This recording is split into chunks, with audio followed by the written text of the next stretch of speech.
Bien le bonjour, on se retrouve avec la continuité des épisodes de l'initiation à la philosophie. Alors aujourd'hui, on va aborder la philosophie impériale, Plotin et Procus.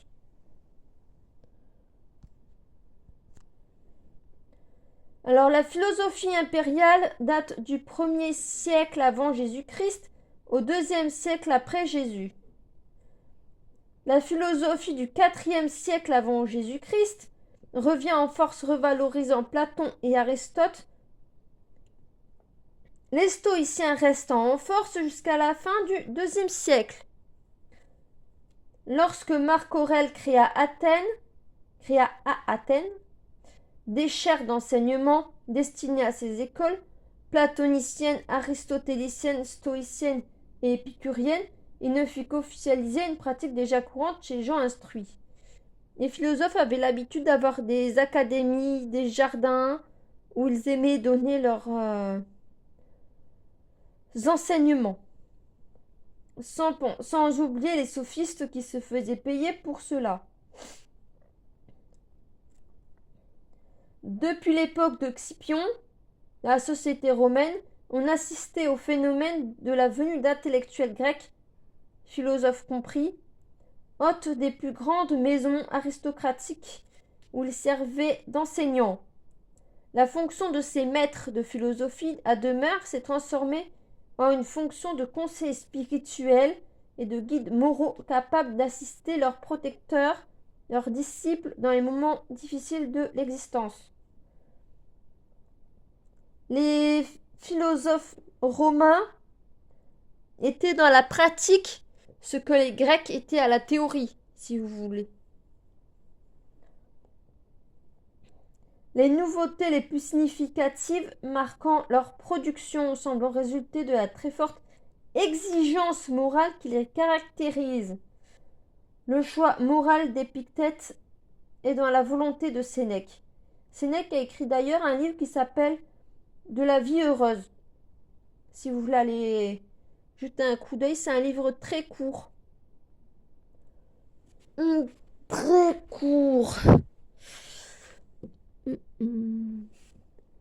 De la tranquillité de l'âme, pardon. Voilà. Et par contre, il est bien court.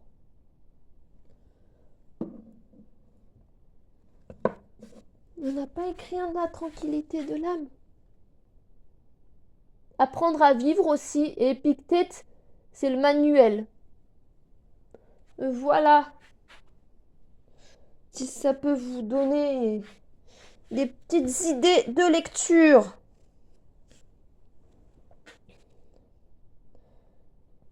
Sénèque a été maître, conseiller et victime de Néron. Il a victime dans le sens où Néron lui a demandé de se suicider, ce que son pauvre maître a accepté de faire. Mais vu que Néron aurait tué père et mère, maîtresse et compagnie pour être au pouvoir sans avoir personne qui le contredise ni quoi que ce soit, c'est pas étonnant. On continue avec Plotin, qui a vécu de 205 après Jésus-Christ jusqu'à 270. Il est égyptien pour le coup. Il est le fondateur et le principal représentant du néoplatonisme. Son objectif principal fut de défendre et de développer les principes fondamentaux des dogmes du platonisme, tout en étant sensible à la question religieuse du salut. Surtout qu'à partir de là, le Christ était déjà passé par là. Hein. Pour lui se pose l'importance d'une âme incarnée, immergée dans la diversité et l'imperfection relative du monde sensible. Il s'intéresse à la philosophie persane et indienne. Ça commence à venir, donc il va bientôt y avoir des inspirations jaïnistes, bouddhistes, hindouistes. sachant que les jaïnistes sont des véganes à un niveau très élevé. C'est des religions où ils passent un coup de balai pour éviter de marcher sur des insectes, si vous voulez. Enfin, surtout les jaïnistes. L'un, avec un U majuscule, est le fondement de toute chose, simple et unique, cause universelle de toute chose, infiniment puissante. Il est le principe dont tout émane et vers quoi tout aspire à revenir. L'être intellect émane en effet de l'un, car c'est à partir de ce dernier que se diffuse d'abord une puissance encore indistincte qui, parvenue à un certain point, s'arrête, se retourne vers son origine, l'un, pour le contempler. Ce n'est qu'à partir de ce moment-là que l'être intellect se détermine, prenant forme dans ses structures typiques, c'est-à-dire les idées avec un I majuscule.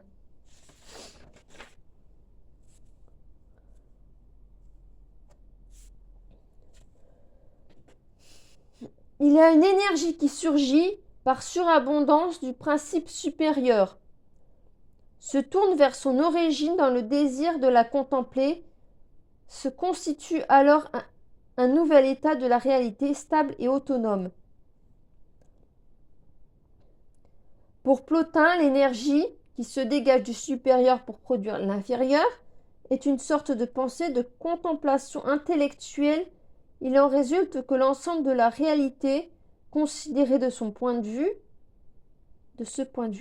n'est autre que pensée au résultat de l'activité de pensée. La grande nouveauté fut de concevoir les idées, non plus seulement comme des contenus ou des instruments de l'intelligence divine, mais vraiment comme des esprits pensants. En raison de l'interpénétration totale et réciproque qui caractérise le monde idéal, chaque idée est en même temps elle-même et toutes les autres. Elle a une connaissance intuitive d'elle-même et de toutes les autres, sans pour autant perdre son autonomie et son individualité.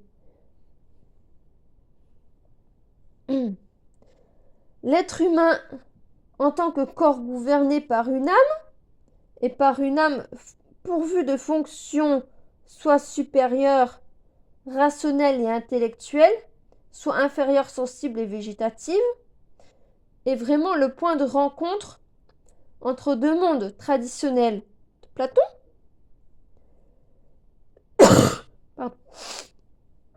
l'intelligible et le sensible.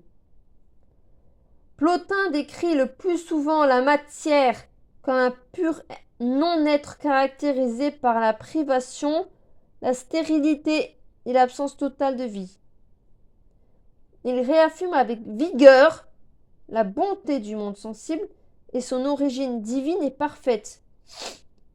La beauté et l'harmonie du cosmos visible reflètent justement la beauté et l'harmonie du monde intelligible. Pour lui, c'est essentiellement la vie philosophique qui permet de s'émanciper du corporel. Il y a une distinction entre l'âme et le corps. Car ils convergent discipline morale et discipline intellectuelle. On doit dépenser les formes premières de la connaissance liée à la perception sensible, les sens, pour rejoindre celles qui sont plus rationnelles, susceptibles de nous conduire à la vision des idées. La postérité de Plotin, au sein du platonisme antique médiéval, est moindre que celle dont elle a bénéficié à notre époque moderne et surtout à l'époque contemporaine lorsque le mouvement romantique européen revalorisera ses écrits. Très dans la spiritualité plutôt que dans le corps, si vous voulez. Surtout avec les histoires de l'âme. Plotin était critique à l'égard d'Aristote et la direction prise vers le magico-théurgique que prit son école. Je regarde ce qui me reste comme place sur la mémoire. Ensuite, nous allons passer à Procus, qui est néo-platonicien comme Plotin, Et lui, par contre, il est né à Constantinople et il a vécu de 412 à 485 après Jésus. Donc, entre la fin de l'Antiquité et le tout début du Moyen Âge. Oui, c'est presque ça. Oui, c'est ça. Moyen Âge, c'est à partir de 476. L'académie où il a étudié sera le bastion intellectuel du paganisme à Athènes.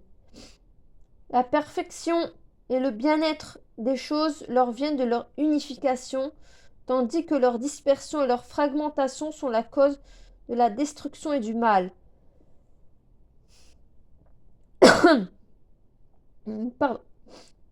Chaque être produit des êtres semblables à lui-même avant d'en faire exister des dissemblables. Tout être qui possède un principe se convertit selon son être vers cela dont il procède. Proclus distingue 4 types de discours théologiques. Le discours mythique avec une mise en scène tragique et des symboles, la tragédie ou le théâtre. La révélation divinement inspirée des prophètes. On retourne à la religion. Le discours mathématique des pythagoriciens. La théologie scientifique qui traite des dieux en utilisant des termes de la dialectique.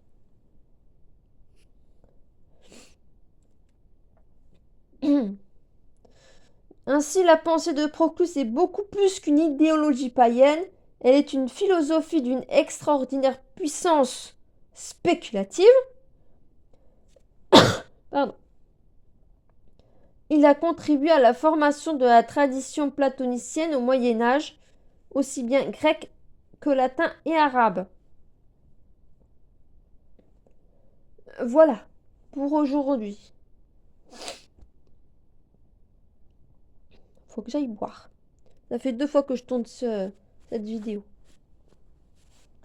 La première fois, ça s'était arrêté tout seul. Sans que je vois. Je vais tout recommencer.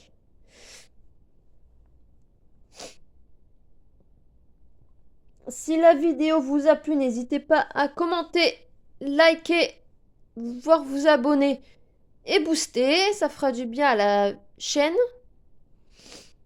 N'hésitez pas à me mettre vos opinions, vos conseils de lecture si vous en avez, vos questions, si jamais je peux y répondre.